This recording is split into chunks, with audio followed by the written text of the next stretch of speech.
நமது இலக்கு பற்றிய எண்ணங்கள் சரியாக இருந்தால் நாம் எடுக்கும் ஒவ்வொரு முயற்சிகள் வெற்றிக்கு வழிவகுக்கும். பிஜிடிஆர்பி எக்ஸாமுக்கு தயாராகிட்டு இருக்கிற அனைத்து ஆசிரியர்களுக்கும் வணக்கம். இன்றைக்கி நாம் எந்த டாபிக் பற்றி பார்க்க போகிறோம் அப்படின்னு பார்க்கும்போது, பிஜிடிஆர்பி எக்ஸாமில் வேக்கன்சி இன்க்ரீஸ் ஆகுமா ஆகாதா அப்படிங்கிறத பற்றி தான் நாம் பார்க்க போகிறோம்.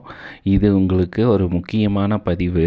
ஏன் அப்படி சொல்கிறேன் அப்படின்னு பார்க்கும்போது, இந்த வருகின்ற பிஜிடிஆர்பி எக்ஸாமில் கண்டிப்பாக வேக்கன்சி டபுள் ஆகிறதுக்கு வாய்ப்புகள் அதிகமாக இருக்குது. இந்த வாய்ப்பை கடைசி வாய்ப்பாக நினச்சி உங்களோட ப்ரிப்ரேஷனுக்கு நீங்கள் ரெடியானீங்க அப்படின்னு பார்க்கும்போது, கண்டிப்பாக வருகின்ற பிஜிடிஆர்பி எக்ஸாமில் உங்களுக்கு அரசு முதுகலை ஆசிரியர் அப்படிங்கிற ஒரு போஸ்டிங் இருக்குது.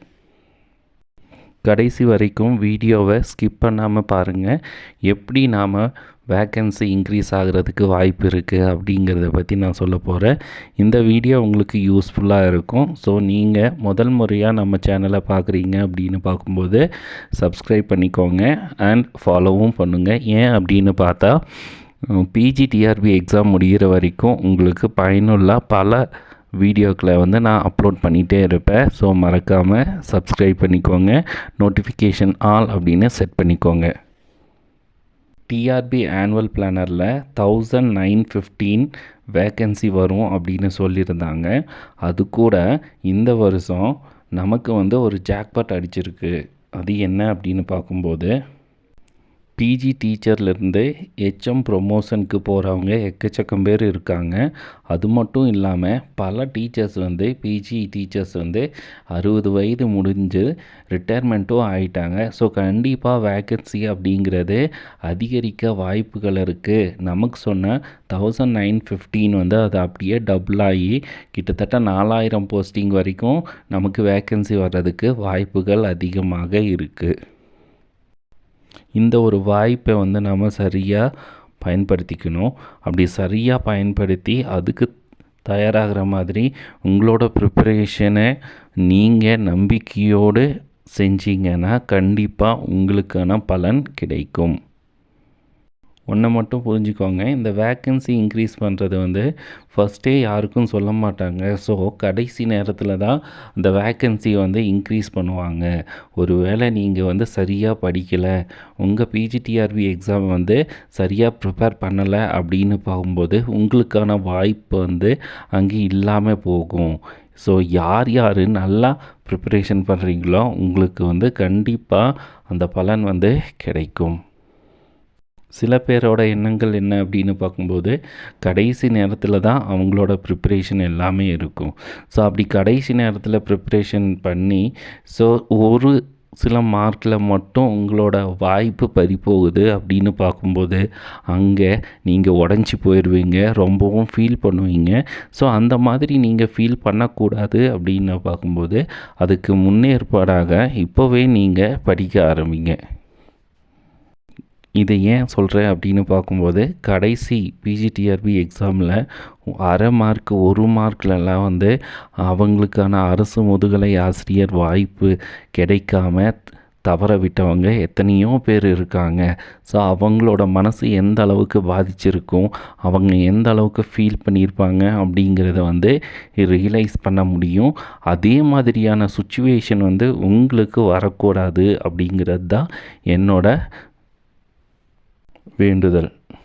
சில பேர் எவ்வளோ வேக்கன்சி இருக்குது அப்படின்னு பார்த்து அதுக்கு தகுந்த மாதிரி ப்ரிப்பேர் ஆவாங்க. ஸோ என்னை பொறுத்த வரைக்கும் ஒரு போஸ்டிங்க்கு ஒரு வேக்கன்சி இருந்தாலும் சரி, இல்லாட்டி 100 வேக்கன்சி இருந்தாலும் சரி, அதுக்கு நாம் தயாராகணும். ஒரு வேக்கன்சினா அது எத்தனை பேர் எழுதினாலும் சரி, அதுக்கு நாம் போட்டி போடணும். ஸோ அந்த அளவுக்கு நம்மளோட ப்ரிப்பரேஷன் அங்கே இருந்தால் கண்டிப்பாக அந்த வேலை நமக்கு தான் கிடைக்கும்.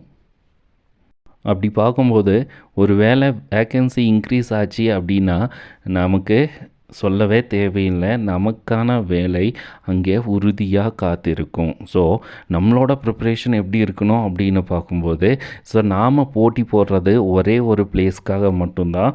அந்த பிளேஸ்க்காக எக்கச்சக்கம் பேர் போட்டி போட்டுட்டு இருப்பாங்க. ஸோ அந்த போஸ்டிங் வந்து நமக்கு தான் கிடைக்கணும் அப்படின்னு நம்ம அதை திங்க் பண்ணி நம்ம ப்ரிப்ரேஷனை ஸ்டார்ட் பண்ணணும்.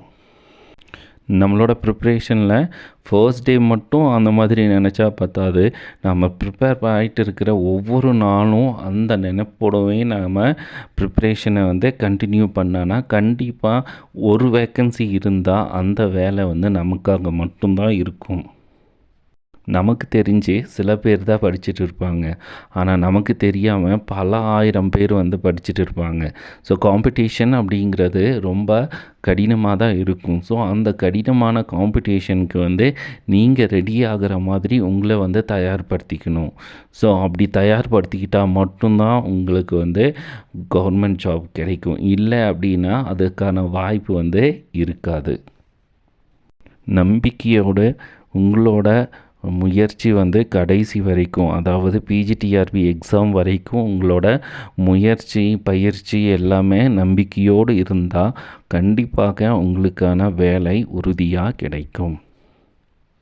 சப்ஜெக்ட்டுக்கு மட்டும் இம்பார்ட்டன்ஸ் கொடுக்காதீங்க, சப்ஜெக்டோட சைக்காலஜிக்கும் இம்பார்ட்டன்ஸ் கொடுங்க. அது கூடவே நம்ம தமிழ் எலிஜிபிலிட்டி டெஸ்ட்டுக்கும் நீங்கள் இம்பார்ட்டன்ஸ் கொடுத்து படிங்க. சைக்காலஜியில் நீங்கள் வந்து கொஸ்டின் ஆன்சரை வந்து ப்ராக்டிஸ் பண்ணணும் அப்படின்னா நம்ம சேனலில் சைக்காலஜி அப்படிங்கிற ப்ளேலிஸ்ட்டில் வந்து எக்கச்சக்கமான கொஸ்டின்ஸ் வந்து அப்லோட் பண்ணியிருப்பேன். அது எப்படின்னு பார்க்கும்போது கொஸ்டின் தனியாக இருக்கும், ஆன்சர் வந்து இன்னொரு வீடியோவாக இருக்கும். ஸோ நீங்கள் அந்த கொஸ்டினில் வந்து நீங்கள் டெஸ்ட் எழுதி பார்க்கலாம். டெஸ்ட் எழுதி பார்த்து முடித்ததுக்கப்புறம் ப்ளேலிஸ்ட்டில் போய் அதுக்கான ஆன்சரை வந்து நீங்கள் செக் பண்ணி நீங்கள் எவ்வளோ மார்க் வாங்கியிருக்கீங்க அப்படிங்கிறத வந்து நீங்கள் தெரிஞ்சுக்கலாம்.